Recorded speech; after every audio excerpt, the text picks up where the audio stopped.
بسم الله الرحمن الرحيم. اهلا بيكم معايا على قناة اميرة والكروشيه. في فيديو النهاردة ان شاء الله هنشتغل مع بعض مفرش كروشيه مدور شكله حلو جدا ورقيق، وتقدري تعتبريه كوستر للاطباق.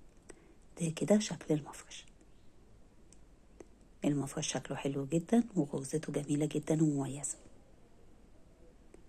انا هنا اشتغلت بخيط قطن فتلته متوسطة السمك وابرة مقاس 2.5 الالومنيوم. طلع طول القطر فيه حوالي 30 سنتي، اما وزن الخيط اخد حوالي 75 جرام. وطبعا مقاس المفرش ووزن الخيط هيختلف حسب نوع الخيط اللي هتشتغلي بيه. ودلوقتي يلا بينا نبدأ مع بعض ان شاء الله في تنفيذ المفرش. قبل ما نبدأ، لو انت لسه جديدة معايا في القناة ما تنسيش تشتركي في القناة وتفعلي الجرس عشان يوصلك كل جديد، واكتبي لي تعليق برأيك في الشرح، وقولي لي برضه بتتابعيني من اي بلد. يلا نبدأ على بركة الله في تنفيذ المفرش.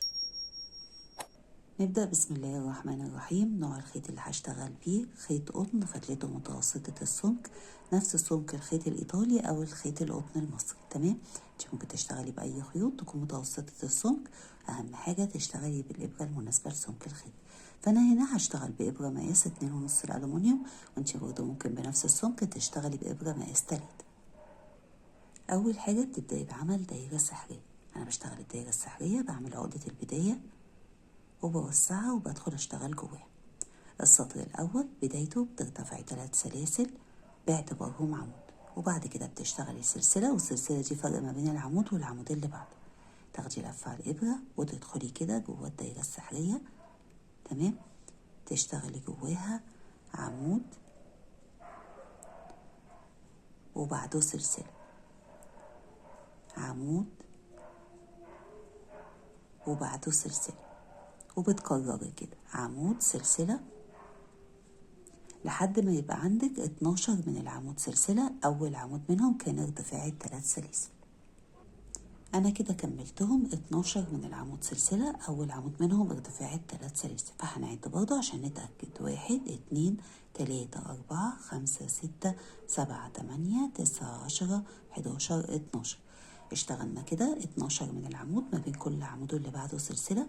بعد ما اشتغلتي السلسلة اللي في آخر السطر بتسيبي كده، بتقفلي بمنزلقة، فبتسيبي أول سلسلة والتانية وبتقفلي جوه تالت سلسلة من سلاسل الارتفاع، وبيبقى بقى عندك بعدها السلسلة اللي هي الفرق ما بين العمود واللي بعده.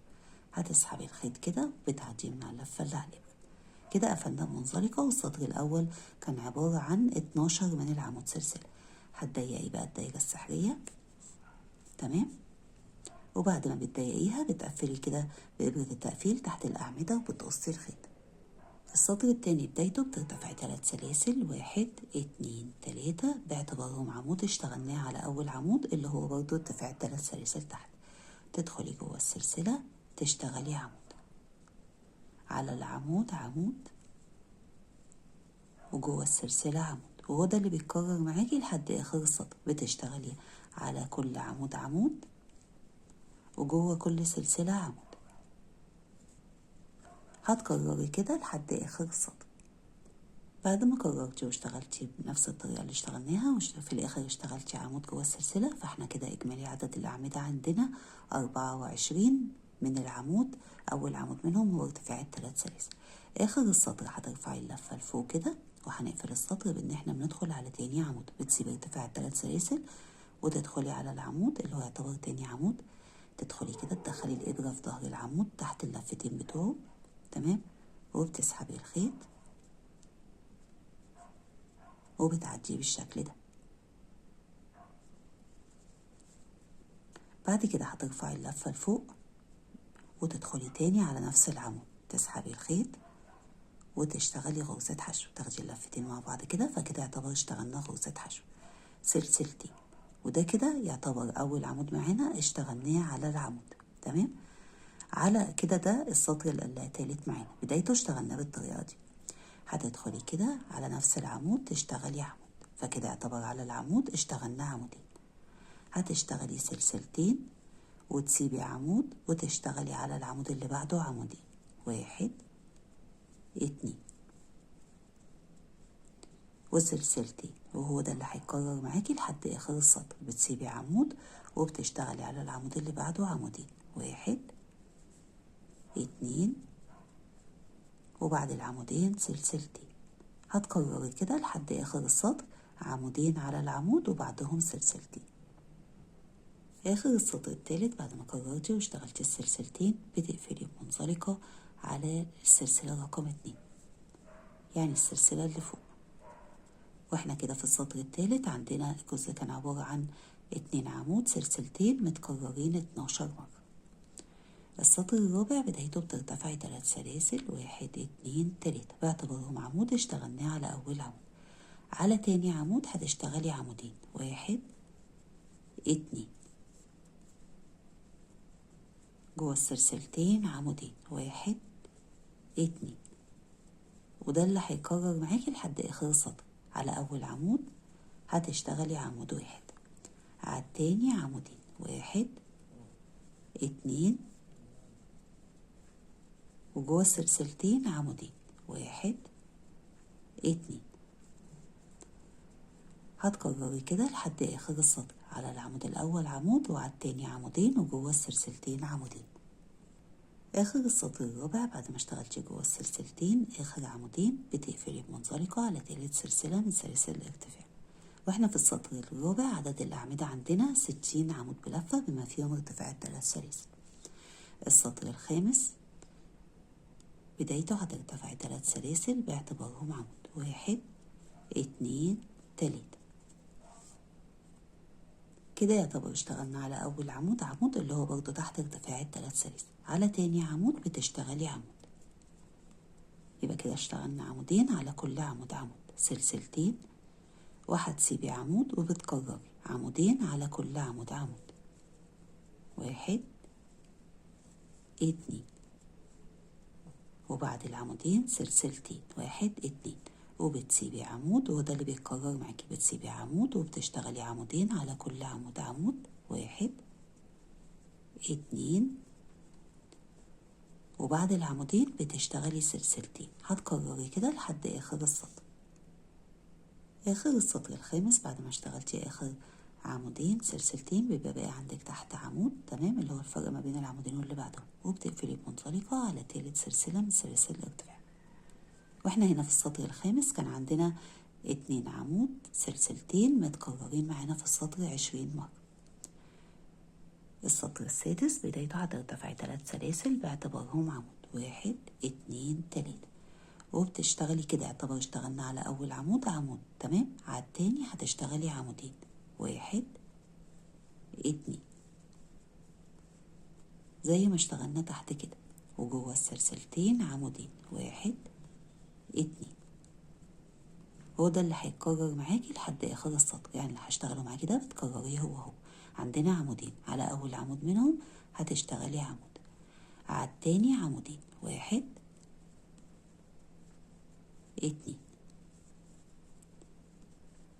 وجوه السلسلتين عمودين، 1 2 هتكرري كده لحد آخر السطر، عمود على عمود، عمودين على عمود التاني، عمودين جوه السلسلتين.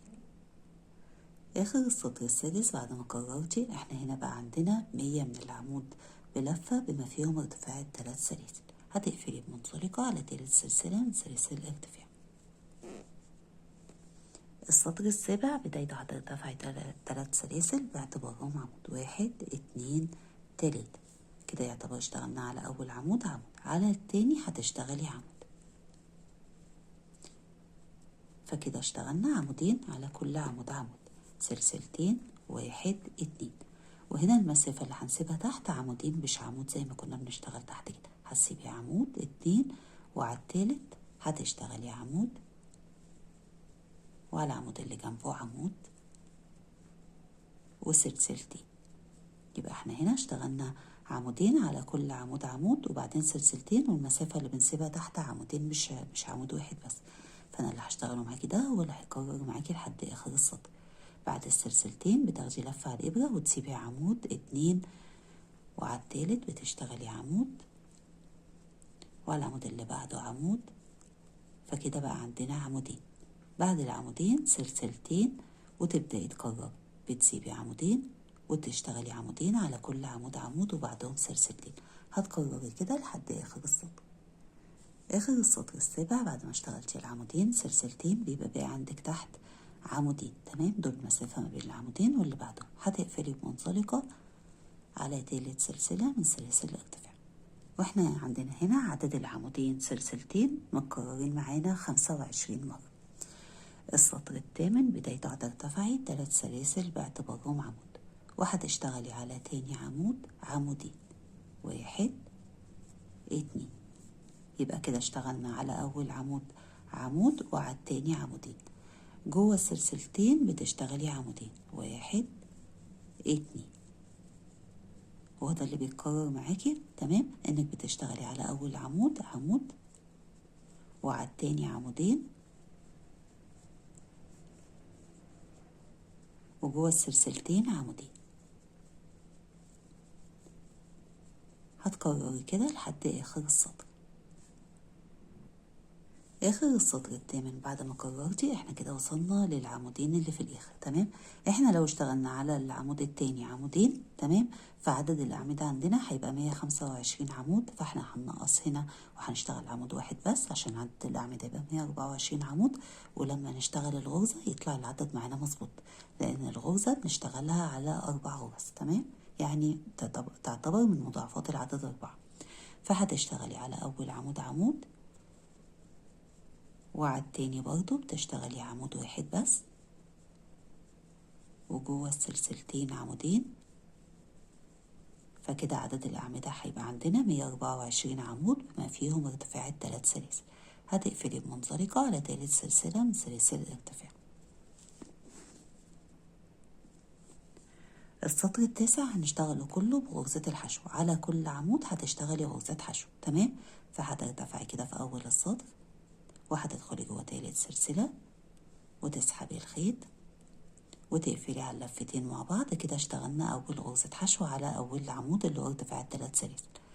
بعد كده هتدخلي على تاني عمود تشتغلي غرزة حشو، على العمود اللي بعده غرزة حشو، وده اللي هيتكرر معاكي على كل عمود بتشتغلي غرزة حشو. هتكرري كده لحد آخر السطر، على كل عمود بتشتغلي غرزة حشو. بعد ما اشتغلتي على كل عمود غرزة حشو، هنا عدد غرز الحشو عندنا 124 غرزة حشو. بعد آخر غرزة حشو هتسحبي الخيط وتسيبي حتة خيط صغيرة عشان نقفل بيها وبتقصي. بعد ما بتقصي الخيط بتركبيه في إبرة التقفيل. احنا عندنا هنا غرزة حشو، هندخل على تاني غرزة حشو، هنسيب الأولى، تمام، وندخل تحت الطرفين بتوع التانية من قدام زي ما انت شايفة كده. دخلنا إبرة التقفيل تحت الطرفين بتوع تاني غرزة حشو، تسحبي كده الشغل كده، تمام، وبتدخلي بالإبرة تاني ما بين الطرفين بتوع آخر غرزة حشو. تدخلي كده بالشكل ده وتسحبي الخيط وتظبطي كده الشغل، تمام، بحيث ان كده يبقى السطر نهايته كده من فوق شبه بعض، تقعدي خط سلاسل كده. وبعد كده بقى بإبرة التقفيل بتنزلي تحت الغرز،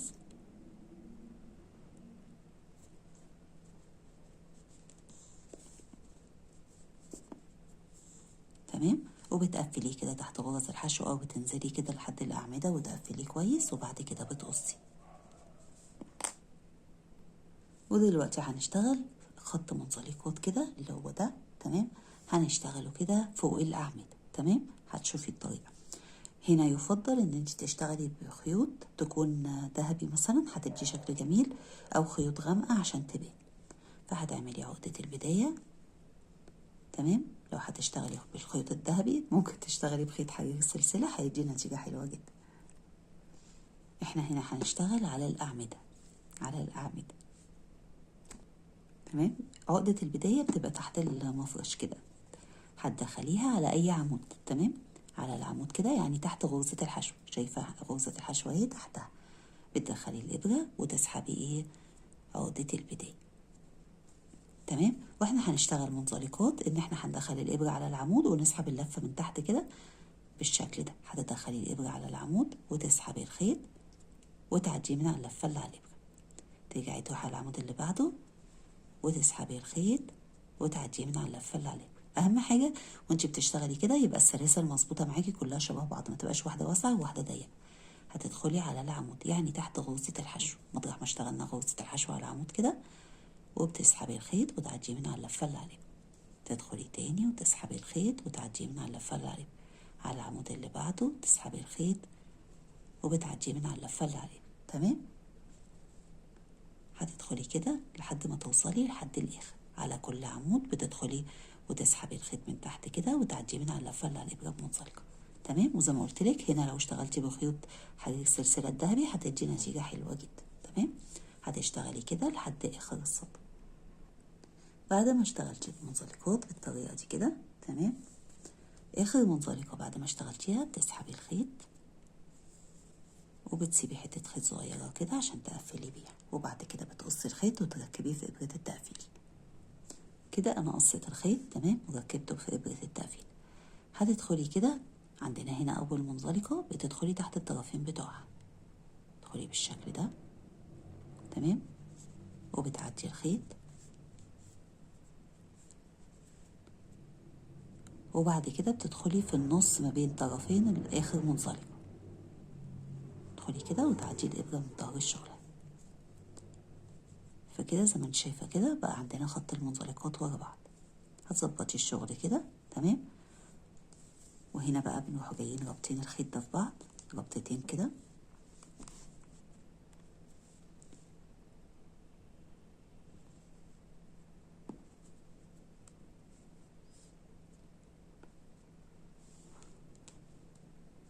بعد ما ربطتيه بقى بإبرة التقفيل تمام بتنزلي تحت غرز الحشو وتقفليه وتقصي. كده احنا اشتغلنا القرص بتاع المفرش، ودلوقتي هنشتغل الغرزة اللي هي هتبقى عشان الشكل الجميل ده اللي هو شكل صدفه. تمام. هنشتغلها بالطريقة اللي هتشوفيها. أول حاجة بتجيبي بقى الخيط اللي كنا شغالين بيه تمام وتعملي فيه عقدة البداية. بعد ما بتعملي عقدة البداية بتشتغلي سلسلتين، 1 2، ودول اللي هنشتغل جواهم الصدفة.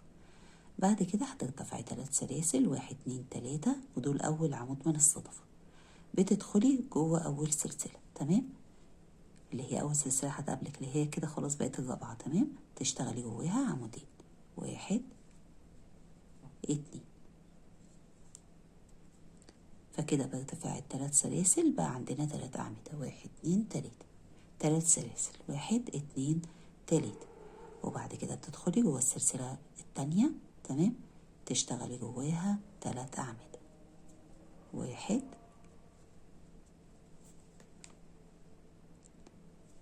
2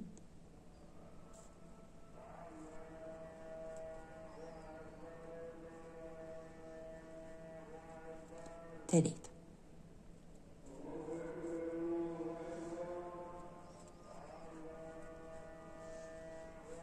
دي كده الصدفة.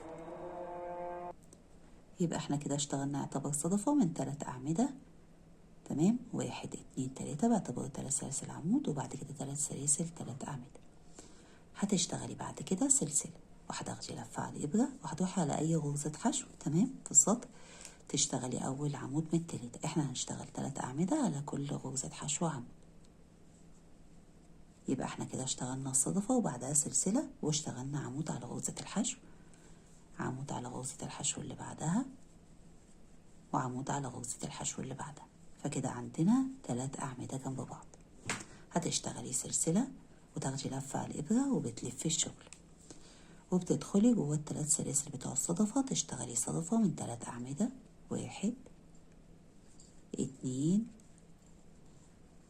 3، 3 سلاسل و3 أعمدة.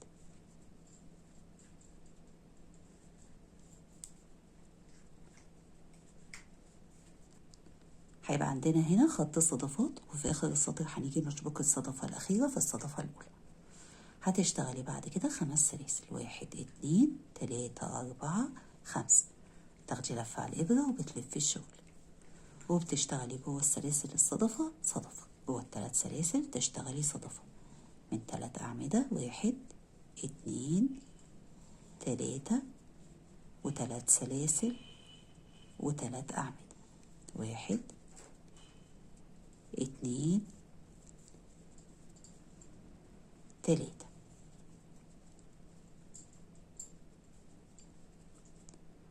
بعد ما اشتغلتي صدفة بتشتغلي سلسلة، تاخدي لفة على الإبرة وبتسيبي تحت غرزة حشو. بعد العمود الثالث بتسيبي أول غرزة حشو بعده وتبدأي تشتغلي 3 أعمدة على كل غرزة حشو عمود. فهنسيب غرزة الحشو ونشتغل 3 أعمدة، 1 2 3.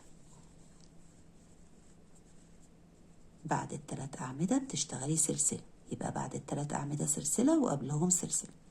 هتاخدي لفة على الإبرة وبتلفي الشغل وبتشتغلي الصدفة. جوه السلاسل بتشتغلي صدفة من 3 أعمدة و3 سلاسل، 1 2 3 و3 أعمدة، 1 2 3. بعد ما بتشتغلي الصدفة بتشتغلي 5 سلاسل بيبقوا ورا بعض كده، تمام؟ 1 2 3 4 5 وبتلفي الشغل. هو ده بقى السطر اللي هيتكرر معاكي، تمام؟ احنا عندنا ده سطرين، ده كده اللي هشتغله معاكي اول سطر منهم. هتشتغلي جوه سلاسل الصدفة، من بعد ما اشتغلتي 5 سلاسل بتشتغلي جوه سلاسل الصدفة صدفة من 3 أعمدة، 3 سلاسل، 3 أعمدة، 1 2 3. يبقى احنا كده السلاسل ال5 بيبقوا فوق زي ما انت شايفه كده، بيبقوا من فوق. بعدهم بتشتغلي الصدفة جوه سلاسل الصدفة اللي تحت، وبعد الصدفة بتشتغلي سلسلة، وبعدها 3 أعمدة بتشتغلي على كل غرزة حشو عمود. ففي الأول بتسيبي غرزة حشو وبعدين بتشتغلي 3 أعمدة، هتسيبي غرزة حشو وتشتغلي على غرزة الحشو اللي بعدها كده عمود 2 3. كده احنا اشتغلنا سطر كان بدايته 5 سلاسل صدفة سلسلة 3 أعمدة. السطر بقى اللي بعده بيبقى بدايته سلسلة وبتلفي الشغل وبتشتغلي ايه الصدفة جوه سلاسل الصدفة 3 أعمدة، 3 سلاسل و3 أعمدة.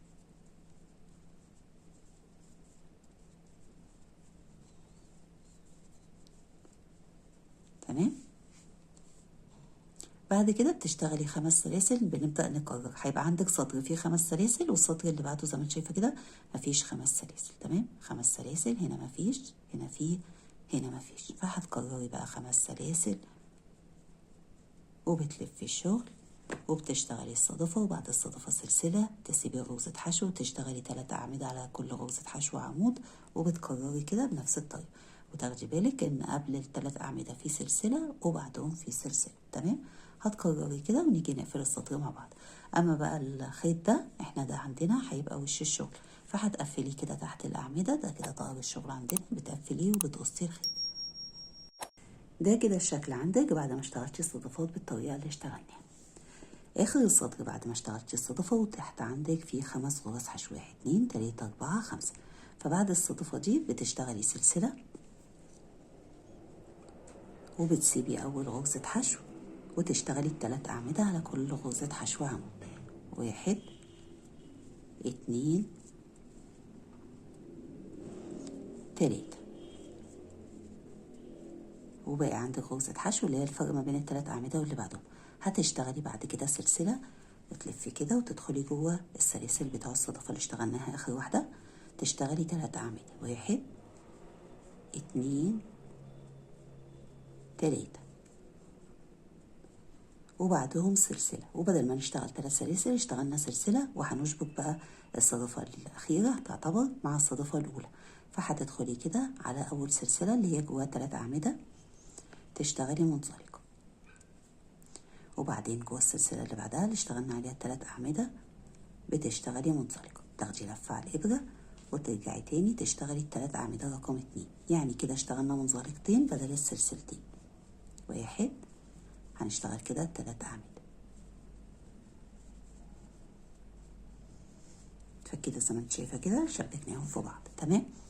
بعد كده بقى بدل ما نشتغل 5 سلاسل هتشتغلي سلسلتين وتشتغلي عمود بلفه على 3 سلسله من سلاسل الارتفاع. فكده يعتبر برضه عندنا 5 سلاسل، وده كده بقى الشكل عندك. ودلوقتي هنشتغل سطر عبارة عن صدفات، فهترتفعي 3 سلاسل باعتبارهم عمود، وبتدخلي على اللفتين بتوع العمود. تمام، تشتغلي عمودين، 1 2. احنا المفروض هنا هنشتغل صدفة من 3 أعمدة 4 سلاسل، 3 أعمدة. هنكمل بقى في الآخر ونشتغل ال3 أعمدة 4 سلاسل. تاخدي لفة على الإبرة والشغل هيبقى جوه السلاسل، هيبقى على تالت سلسلة. احنا هنا عندنا 5 سلاسل، فبتسيبي أول سلسلة والتانية وتدخلي جوه التالتة تشتغلي الصدفة اللي هي عبارة عن 3 أعمدة، 1 2 3 و4 سلاسل، 1 2 3 4 و3 أعمدة جوه نفس السلسلة، 1 2 3. دي كده الصدفة بنشتغلها جوه تالت سلسلة. بتكرري، بنسيب سطر ونروح على السطر اللي فيه ال5 سلاسل، تسيبي أول سلسلة والتانية وجوه التالتة تشتغلي الصدفة 3 أعمدة، 1 2 3 4 سلاسل، 1 2 3 4 و3 أعمدة، 1 2 3. وهو ده اللي بيتكرر معاكي. تمام، هكرره معاكي مرة وانت بتكرريه هو لحد آخر السطر. بنشتغل جوه تالت سلسلة. تمام، احنا هنا عندنا 5 سلاسل، بنشتغل جوه تالت سلسلة. تشتغلي 3 أعمدة، 1 2 3 و4 سلاسل، 1 2 3 4 و3 أعمدة جوه نفس السلسلة اللي هي رقم 3. ومفيش فرق سلاسل ما بين الصدفة واللي بعدها، هي الصدفة عندنا عبارة عن 3 أعمدة، 4 سلاسل، 3 أعمدة.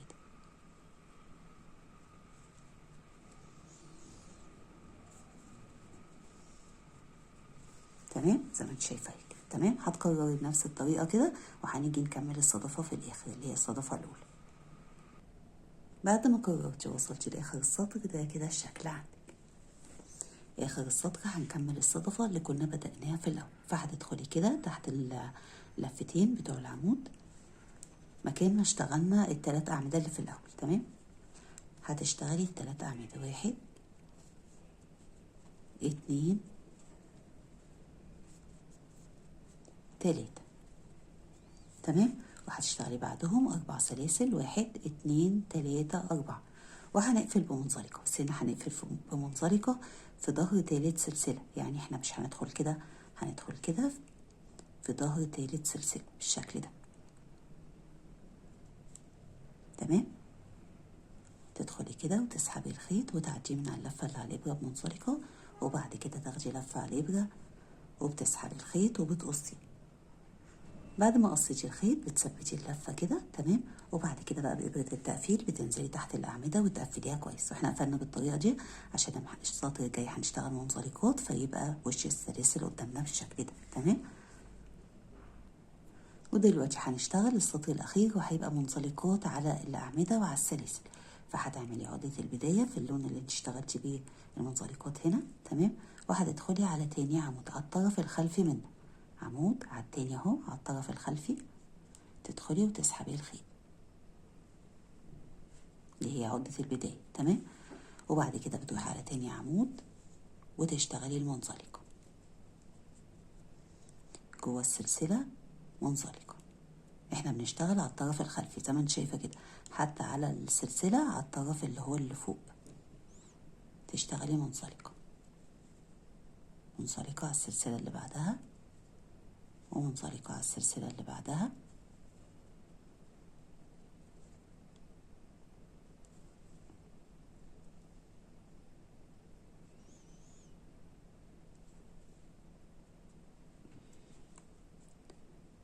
منزلقة على السلسلة اللي بعدها.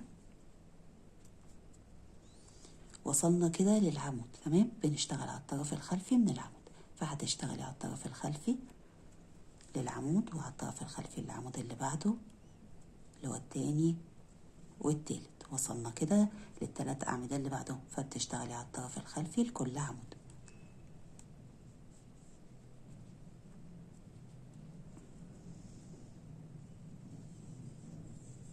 على الطرف الخلفي للعمود ده كده بيبقى الشكل عندك تمام. عامل زي كده لأن احنا اشتغلنا على الطرف الخلفي. بتشتغلي على الطرف الخلفي للسلسلة، سلسلة 2 الطرف اللي فوق تمام كده 3 4 وبتكرري بقى على الطرف الخلفي للعمود وعلى الطرف الخلفي للعمود اللي بعده تمام. هو ده كده الجزء اللي بيكرر معاكي ويبقى الشكل ده كده عندك. بنشتغل على الطرف الخلفي للعمود وبرضه على الطرف اللي فوق للسلسلة عشان يدينا الحز ده كده تمام. هتكرري كده بنفس الطريقة لحد آخر السطر وهاجي أقفل معاكي السطر. بعد ما اشتغلتش السطر كله منزلقات ده كده الشكل عندك تمام. آخر السطر بعد ما اشتغلتي المنزلقة على تالت عمود بتشتغلي منزلقة على أول عمود، وبعد كده بتقصي الخيط وتسيبي فيه حتة خيط صغير عشان تقفلي بيها وتسحبي الخيط كده تمام. وبتركبيه في إبرة التقفيل. بعد ما ركبتي الخيط في إبرة التقفيل تمام هنعديه كده من تحت المنزلقة الأولى. هتدخلي الإبرة كده تحت المنزلقة وتعديه تمام. وبعد كده بتدخلي ما بين طرفين آخر غرزة منزلقة، تدخلي كده وتسحبي الخيط وبتظبطيه كده بحيث ان المنزلقات كلها تبقى شبه بعض بالشكل ده. وبعد كده بقى بتسحبي الخيط خلاص كده وبتربطيه زي ما عملنا تحت كده.